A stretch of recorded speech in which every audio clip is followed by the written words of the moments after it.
بسم الله الرحمن الرحیم. السلام علیکم. دوه ورځې مخکې په سوشل میډیا باندې یو ویډیو وایرل شوی وه. زموږ د یو ملګري چې نوم یې امیری و، د پېښور تاکال سره تعلق و، هغه په نشه کې د پولیسو افسرانو ته کنځل کړي وو. د پېښور کوم متعلقه افسران چې وو د هغې ته کنځل کړي وو. بیا پولیسو هغه کس چې دی نو هغه یې ګرفتار کړو. هغې نه پسې تحانې ته بوستو. په تحانې کې ته کپړې وشولې او خور مور ته ول کنځل وکړو. د هغې نه پسې ویډیو په فیسبوک باندې اپلوډ کړه. هغه چونکې مخکې ویډیو اپلوډ شوی وه، د هغې نه پس په دویمه ویډیو کې ورته پولیسو دا ویلي چې سافټویر اپډیټ. دا ډېر د افسوس خبره ده او د دې خبرې دا په دې که موږ سوچ وکړو نو دا د صرف انتقامي کاروایي کړې ده. پولیس لا چا اختیار ورکړی دی چې پولیس په راځي او ویډیو به جوړي د یو مجرم نه، یا پولیس له چا اختیار ورکړی چې هغه به راځي او د هغه خور مور ته به کنځل کړي. موږ په داسې ملک کې پاتې کېږو چې په هغه کې قانون شته.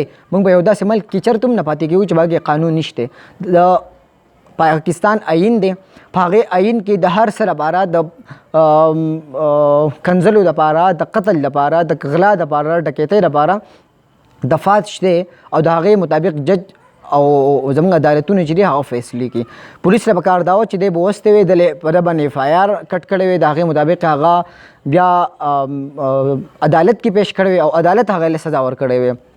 چې کله د یو ډپارټمنټ کار بل ډپارټمنټ کې نو په هغې ملک کې یا په هغې علاقه کې به دا لازمه خبره ده چې په هغې کې به فساد راځي، پای کې به بدامني راځي. سزا ورکول کار چې دی دا د عدالت کار دی او گرفتارول او امن امان برقرار ساتل چې د پولیسو کار دی. د پولیسو کار چې کله عدالت کی او د عدالت کار چې کله پولیس کی نو هغه به همیشه په هغې ملک کې فسادي. خو دا ډېر د خوشحالۍ خبره ده چې زموږ ټول پښتانه چې دي نو هغه به دې باندې سټرایک وکړو، احتجاج خپل وکړو، بھرپور احتجاج وکړو. په هغې کې ډاکټران هم شامل شو، په هغې کې سبا چې دی نو وکیلان هم د احتجاج چې دی اعلان کړی دی. سټوډنټان به کوم چې کوم دي نو هغه پکې شامل شوي دي، ټول یوت پکې شامل شوی دی. مختلف پولیټیکل پارټیان چې دي د هغې هم سټرایک سبا دی، بله ورځ دی، د دې معاملې خلاف. نو دا ډېره ښه خبره ده چې زموږ عوام په دې خبره باندې، په دې واقعه باندې خاموشه پاتې نه شو. که نه داسې خو یو څو ورځې مخکې هم د یو کرنل یو ښځه وه او هغې پولیسو ته صوبیدار ته نائب صوبیدار ته وی چې میں تمہیں 2 منٹ میں فارغ کروا سکتی ہوں، تمہاری اوقات کیا ہے. نو د داسې خلکو لپاره په ملک کې هېڅ آئین نشته، د داسې خلکو لپاره نصب قانون شته چې هغه ته لاړ شي. په هغې د اوسه پورې هغه ګرفتاره شوې ده، هغې معافي غوښتلې ده، د هغې نه ویډیو چا کړې وایرل کړې ده.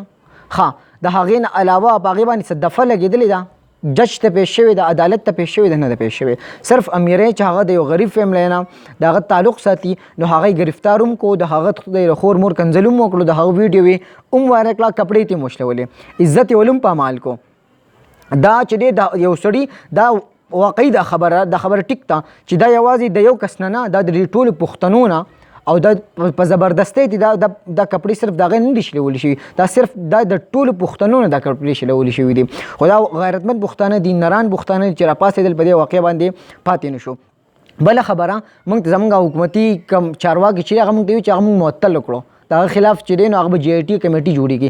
دا کمیټي چې دا په ساحوال کې نه و جوړه شوې، دا کمیټي چې دا په صلاح الدین په کیس کې نه و جوړه شوې. دا کمیټیانې جوړې شي، کسان معطل شي، یو څو ورځې پس دوباره خپل سیټونو ته لاړ شي، دوباره چې دی په خپل نوکرو باندې ولګي. دا کسان د نوکرۍ نه مکمل لرې کول پکار دي، برخاست کول پکار دي. د هغې نه علاوه چې کم دفعه د یو سړي د بېعزتۍ باندې لګي، د یو سړي د عزت پامال کولو باندې لګي، هغه دفعه په دې باندې هم لګول پکار دي او د دې سره په سختۍ باندې پیش راتل پکار دي، ځکه چې دا قانون محافظ و. زموږ په نظر کې دا قانون محافظ و. پولیس او فوج چې دی دا قانون محافظین دي، چې دی کله په خپله د قانون خلاف ورزي کوي، وکیلان په خپله د قانون خلاف ورزي کوي، نو موږ د چا نه توقع وکړو. پولیس داسې ډپارټمنټ دی چې موږ چې دی به موږ امن راکړي، دی موږ زموږ د مالونو د جان او د عزت حفاظت کی. دا خلک دی چې هغه دوباره موږ زموږ د مال او د جان هغه بېعزتي چې راغه دی موږ لکي، نو موږ څه وکړو؟ موږ د چا خواته لاړ شو؟ دا داسې کارونه دي چې د دې د وجې چې کله په شهریانو باندې تشدد شروع شي، ظلم شروع شي، حکومت د هغې صحیح نوټس نه لي، صرف دغه شان د قانوني کاروانیانې کې د هغې نه بیا ډېر غټ انقلاب راځي او خوني انقلاب راځي. کله چې په غریبانو باندې ظلم کېږي، هغه دې ظلم نه تنګ راشي، نو هغه بیا دا ظلم چې دی دا د انقلاب شکل اختیاري. نو مخکې د دې نه چې د یو خوني انقلاب راشي پکار دا ده چې زموږ حکومت او زموږ کم د پولیس کم ایماندار افسران چې هغه په دې باندې اکشن واخلي او دې کسان ته قرار واقعي سزا ورکړي چې کم امیرې کم زموږ ملګری چې زموږ ورور چې د هغه عزت چې دی هغه د اوسه پورې کم خبرونه چې دي کم زه د سوشل میډیا یا په کم کسانو چې اورم هغه د اوسه پورې 2 پیرې د خودکشي کوشش کړی دی نو د هغه به څه دي چې په سوشل میډیا باندې دغه ویډیو وایرل شوی دا د هغه کپړې پکې نشته د هغه څه عزت دی هغه خپل خور مور ته کنځل کی په خپل یو سړی دومره بې غیرته کی چې هغه دی چې د خپل خور مور ته کنځل کوه نو دا واقعي چې دا د پولیسو د چې ګوندګيري شروع کړي دا ډکیتیان دي د پولیسو کې ټول پولیس خبر نه کم دی یو خاص پولیس کم چې دا کارونه کوي قاتلان هم دي ډکیتیان هم دي او د بدمعشان هم دي نو د دې خلاف چې د سټرایک هر سړی په سوشل میډیا باندې پرون په ټویټر باندې ټاپ ټرند چلیدلې دي نن هم په مختلف ځایونو کې مظاهره وشو احتجاجونه وشو سبب هم کیږي او د هغې وخت پورې به کیږي چې د کم وخت پورې دې کسانو ته قرار واقعي سزا نه ملاو شوي